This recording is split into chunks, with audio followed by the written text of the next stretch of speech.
1920 का दौर भी यहीं से शुरू हो रहा है। गाया है मुंबई वालों ने क्या थे? और तेरे नैनों के मैं दीप जलाऊंगा,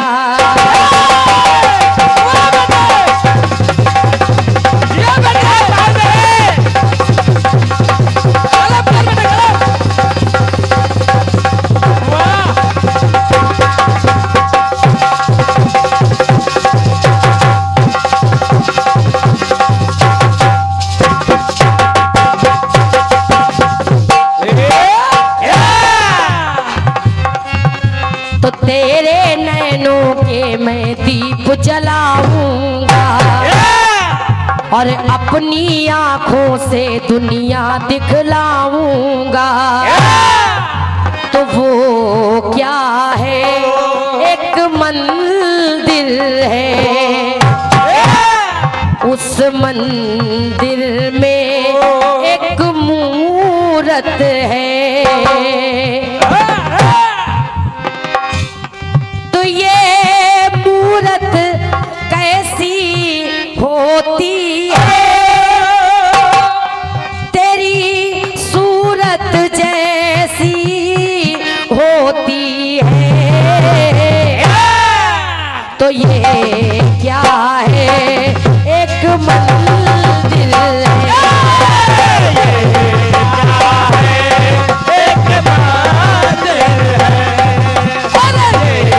क्या है, एक मंदिर है। अपने दादाजी से निवेदन कर रही हूँ, सुनिएगा। एक कल्पना है, एक कल्पना है, एक कल्पना है। कह रही हूँ, एक समय श्रवण ने अपने माँ बाप से कहा कि चलिए मैं आपको सारे धाम की दर्शन करवा दूं। कथा को समझते रहिए। जब इतनी बात माँ बाप ने सुनी, सुनिए कहना हुआ क्या कि मात पिता को एक दिवस अरे देख के श्रवण डोले और चारों धाम ले चलूं आपको, ऐसी बानी बोले।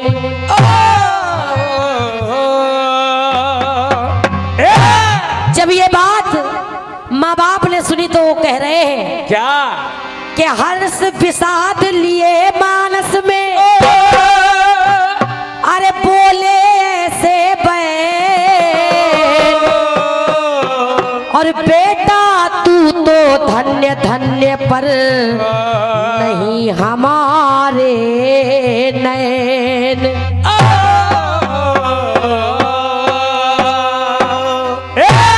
कहा तू तो धन्य है, पर हम दर्शन कैसे करेंगे, हमारे तो नैन ही नहीं है। जब ये बात पुत्र श्रवण ने सुनी तो कहने लगे क्या, और कहा क्या अपनी माँ से, अरे तेरे नैनों के मैं दीप जलाऊंगा। तिवारी जी वाह, क्या बात है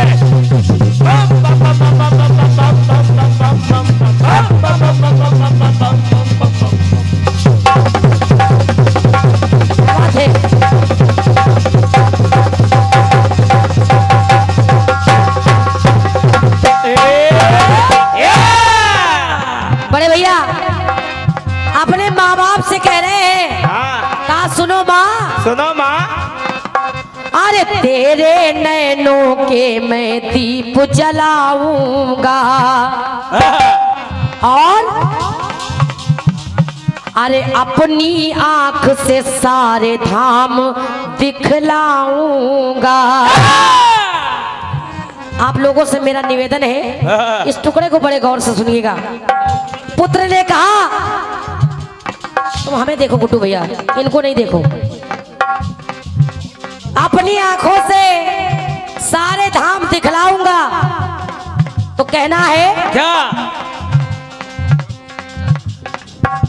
माँ कहने लगी, जब थोड़ी दूर कांवर में बिठाए हुए श्रवण चले तो माँ ने कहा, पुत्र आखिर हम लोग हैं कहाँ? हाँ, तो देखिए माँ कह रही है, हाँ, अरे ये क्या है? तो पुत्र कहने लगा, ये अयोध्या है। धन्यवाद है। वाह, जब से ही कहा ये अयोध्या है, हाँ, तो माँ कहने लगी इस अयोध्या में क्या क्या है? हाँ, इस अयोध्या में माँ सरयू है। जैसे ही पुत्र ने कहा इस अयोध्या में माँ सरयू है, हाँ, तो फिर माँ कहने लगी दादाजी कि ये सरयू कैसी दिखती है। देखिए कितनी अच्छी बात ला रही हूँ, शायद आप लोगों को अच्छी लगे। कल्पना है। माँ ने कहा ये सरयू कैसी दिखती है। हाँ, पुत्र ने जैसे ही सुना तो कह रहा है क्या? कि ये सरयू कैसी दिखती है। तो कहा माँ, हाँ, तेरे आंचल जैसी दिखती है। वाह, बहुत बहुत धन्यवाद है। वाह बेटे। ये सरयू कैसी दिखती है? हाँ, तो पुत्र कह रहा है कि तेरे आंचल जैसी दिखती है। वाह, तो ये क्या है? ये अयोध्या है। ये क्या है? ये अयोध्या है। अरे ये क्या है? ये अयोध्या है। कि ये सरयू कैसी दिखती है। तेरे आंचल जैसी दिखती है। तो ये क्या है? ये अयोध्या है। ये क्या है? ये अयोध्या है। अरे ये क्या है? ये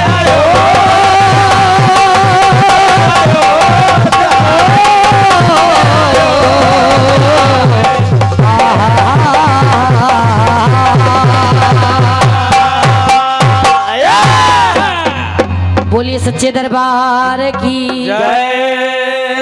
आइए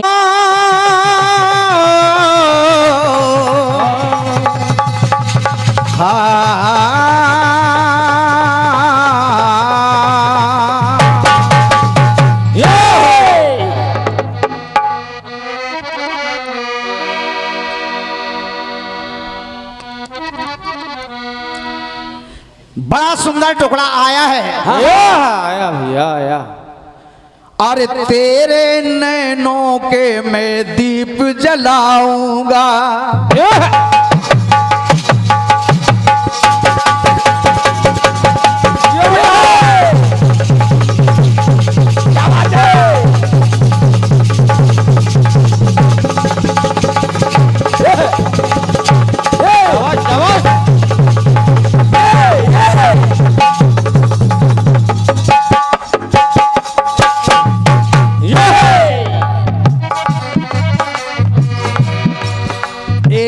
तेरे नैनों के मैं दीप जलाऊंगा।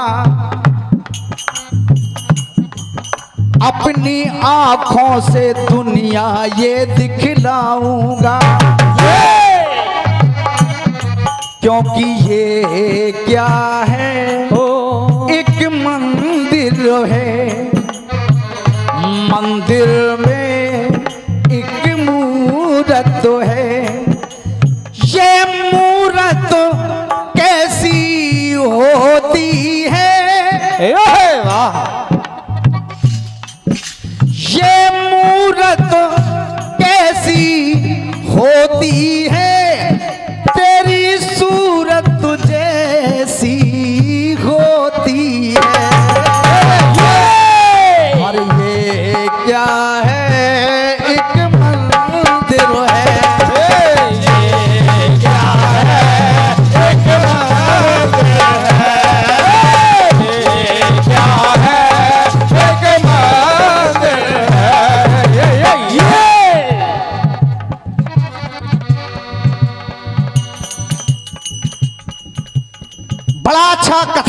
बुलाई हैं।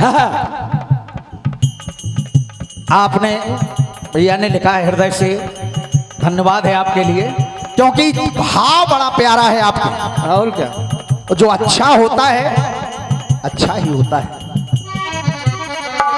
बहन जी का भाव बहुत अच्छा रहता है भैया। श्रवण कुमार से माता ने कहा कि बेटा हम तीर्थ करने तो जा रहे हैं, लेकिन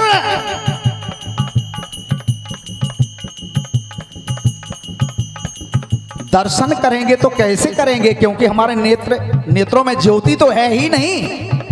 तो श्रवण कुमार ने कहा कि मां आप चिंता ना करो, जय हो। चिंता ना करो, सब हो जाएगा। अयोध्या पहुंच गए, अयोध्या पहुंचे और अयोध्या जाकर के माता ने कह दिया ये क्या है, ये अयोध्या है।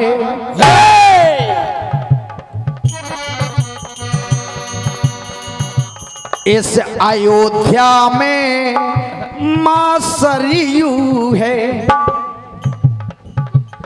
ये सरयू कैसी दिखती है।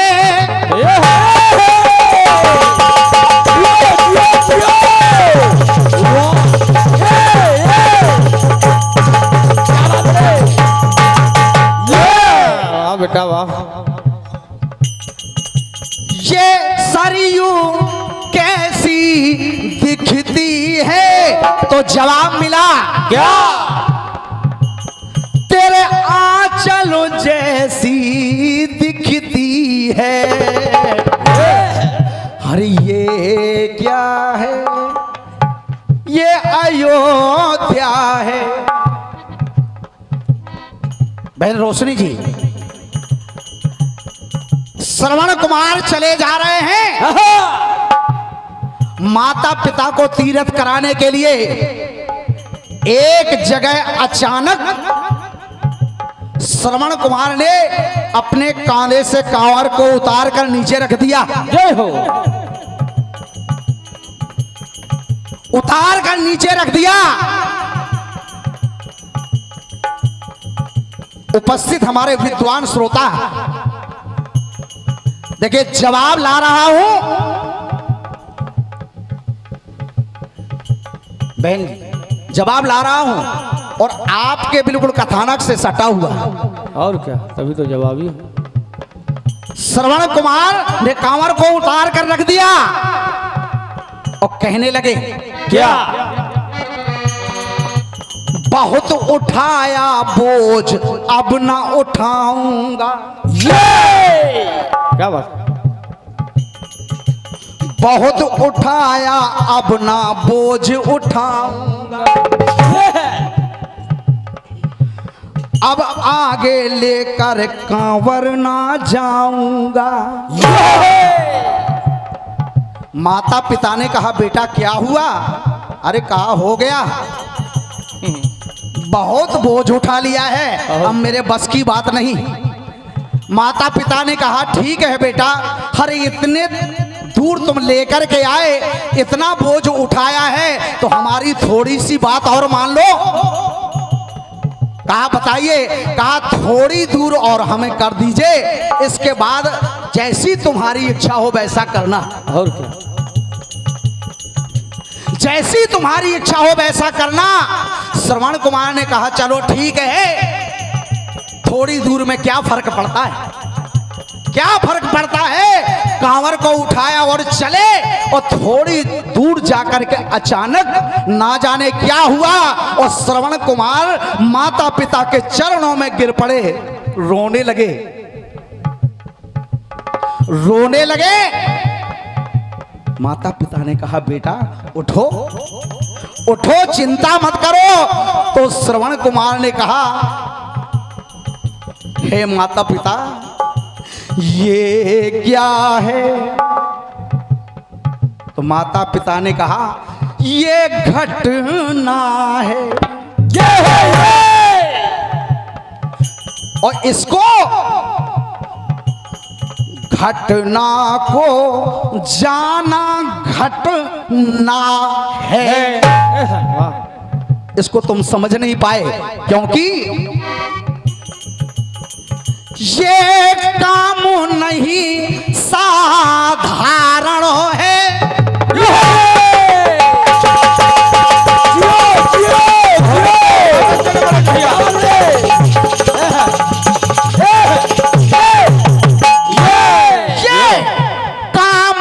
नहीं साधारण है तो कहा फिर क्या है? माता पिता ने कहा ये काम नहीं साधारण है और ये तो धरनी का ही कारण है। धन्यवाद है। अब आप कहेंगे बाबूलाल समझ में नहीं आया कुछ। कहा बेटा मैं तुम्हें बताऊं, अरे तुमने कांवर को जहां आकर के उतार दिया, ये वो धरती है जहां पर महाभारत हुआ। क्या बात है? जहां भाई ने भाई का खून बहाया है। और इस धरती पर जैसे ही तुम्हारे पैर पड़े तुम्हारी भावना बदल गई। क्या बात? तुम्हारी भावना बदल गई और माँ बाप से तुम्हारा प्रेम हट गया। और जब तुम इस कांवर को लेकर हमारे निवेदन पर इस कांवर को लेकर के आए और जहां तुम आकर के चरणों में गिरे हो वहां आकर के उस कुरुक्षेत्र की सीमा खत्म हो गई। वाह भैया वाह। तो ये काम नहीं साधारण है,